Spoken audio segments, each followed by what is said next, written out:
सुप्रभात बच्चों, कैसे हैं आप सब। उम्मीद करती हूँ आप सब अच्छे होंगे।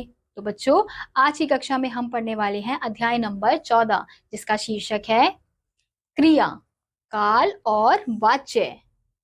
सबसे पहले हम जानेंगे काल के बारे में।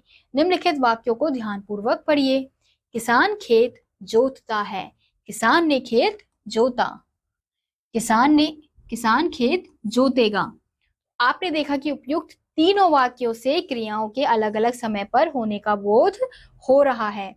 अतः क्रिया होने के समय का बोध कराने वाले शब्द व्याकरण में काल कहलाते हैं। काल का अर्थ समय होता है। इस प्रकार हम कह सकते हैं कि क्रिया के जिस रूप से उसके होने अथवा करने के समय का बोध हो उसे काल कहते हैं। हम यहाँ देखेंगे काल के भेद। काल के मुख्यतः 3 भेद हैं: भूतकाल, वर्तमान काल और भविष्यत काल। तो भूतकाल क्या होता है? क्रिया के जिस रूप से कार्य बीते समय में पूरा हो जाने का बोध होता है उसे भूतकाल कहते हैं। जैसे किसान फसल काट चुके थे, तो यानी कि ये जो कार्य है वो ये जो कार्य है बीते हुए समय में हो चुका है, तो इसलिए ये क्या है? हमारा भूतकाल। ऐसे ही कल दादी ने रामायण पढ़ी थी। इन वाक्यों में प्रयुक्त रंगीन क्रियापदों यानी कि चुके थे और पढ़ी थी से कार्य के बीते समय में होने का बोध हो रहा है। अतः यहाँ भूतकाल है। भूतकाल के निम्नलिखित 6 भेद हैं। 6 भेद होते हैं। सामान्य भूतकाल, क्रिया के जिस रूप से कार्य का सामान्य रूप से भूतकाल में होने या करने का बोध होता है परंतु समय का निश्चित बोध नहीं होता, उसे सामान्य भूतकाल कहते हैं। जैसे जय ने सेब खाया, नेहा ने नृत्य किया था। अब अगला है हमारा आसन्न भूतकाल। क्रिया के जिस रूप से कार्य का अभी कुछ समय पूर्व ही पूरा होने का पता चलता है उसे आसन्न भूतकाल कहते हैं। जैसे दीपिका बस से आई है, मैं अभी सोकर उठा हूं, यानी कि ये जो कार्य है वो अभी कुछ समय पहले ही पूरे हुए हैं। इन जो कार्य कुछ समय पहले ही पूरे हुए होते हैं उन्हें हम आसन्न भूतकाल कहते हैं।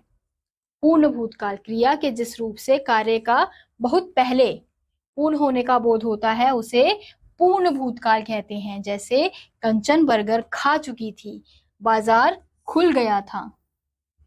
अगला है अपूर्ण भूतकाल। क्रिया के जिस रूप से उसके बीते समय में आरंभ होकर अभी पूरा ना होने का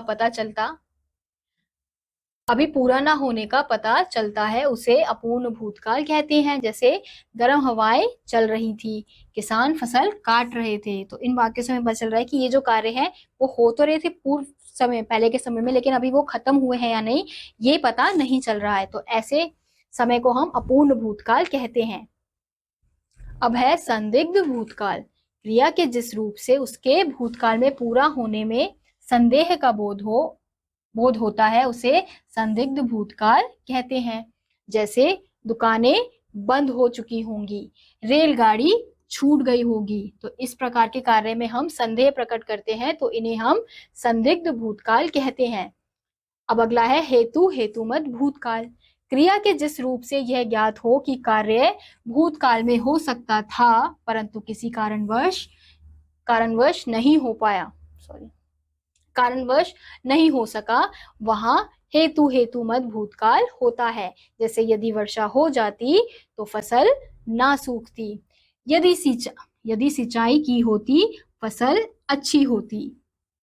अब अगला है हमारा वर्तमान काल।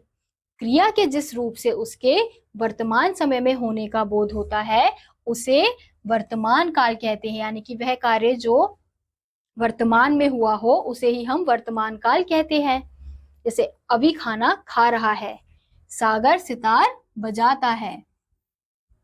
अब अगला है हमारा वर्तमान काल के निम्नलिखित 3 भेद होते हैं।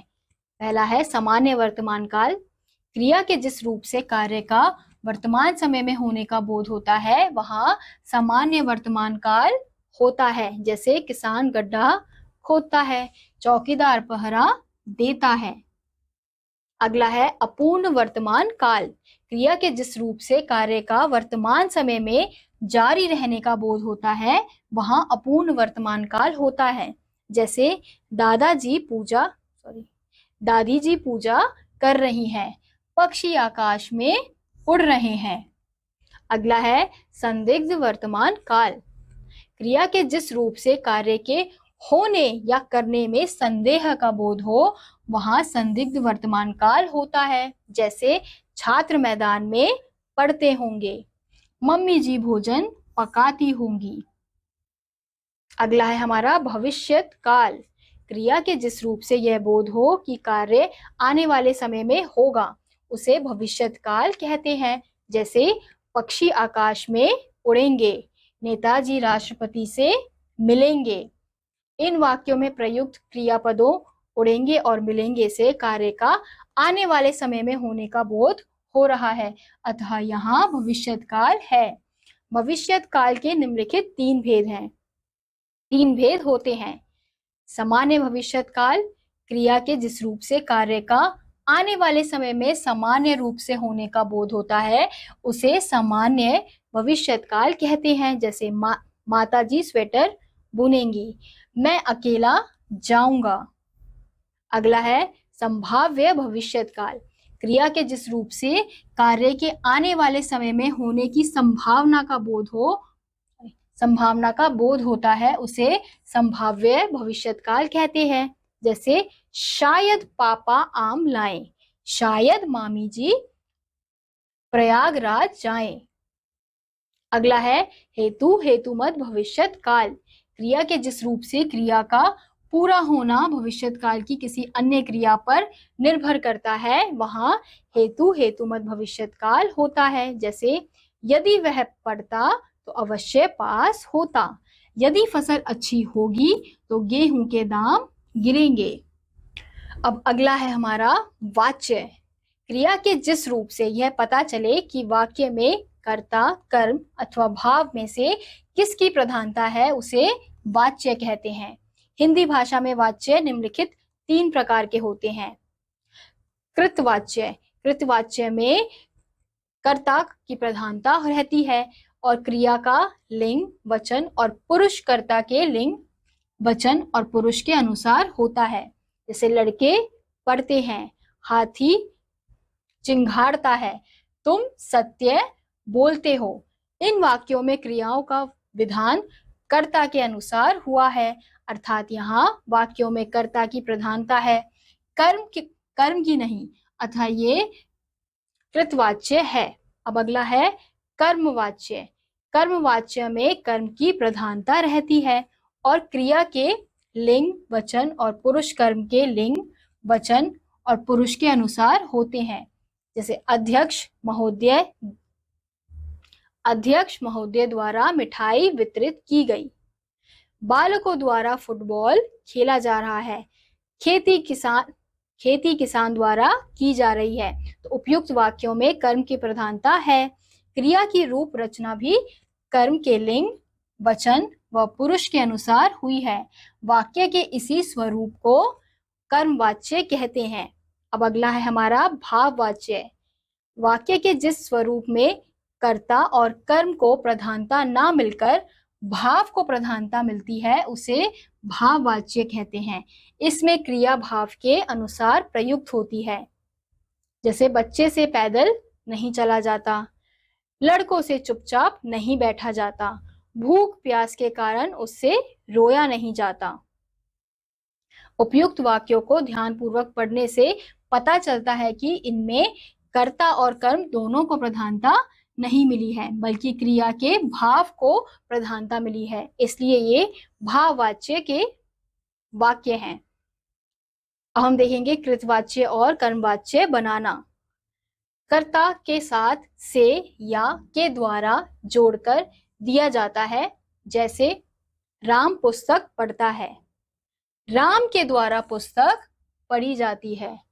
ऐसे ही कर्म के बाद मुख्य धातु में आ अथवा या को जोड़ दिया जाता है। जैसे राम टीवी देखता है, राम से टीवी देखा जाता है।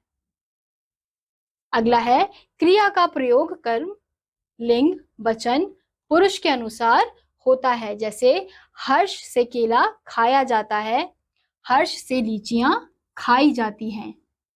यदि कर्म ना दिया हो तो क्रिया एक वचन पुल्लिंग होती है। जैसे घोड़ा दौड़ता है, घोड़े से दौड़ा जाता है। अब अगला है कृतवाच्य से भाववाच्य बनाना। क्रिया को अन्य पुरुष एक वचन कर दिया जाता है। जैसे अनीता से नहीं बोला जाता। क्रिया को सामान्य भूत में बदल दिया जाता है और काल के अनुसार जाना क्रिया का रूप जोड़ दिया जाता है। जैसे मोरनी नहीं नाचती है, मोरनी से नाचा नहीं जाता। इसी के साथ बच्चों आज का यह अध्याय यहीं समाप्त होता है। उम्मीद करती हूँ आपको यह अध्याय समझ आया होगा। मैं आपसे मिलूंगी अगली कक्षा में, तब तक के लिए नमस्कार।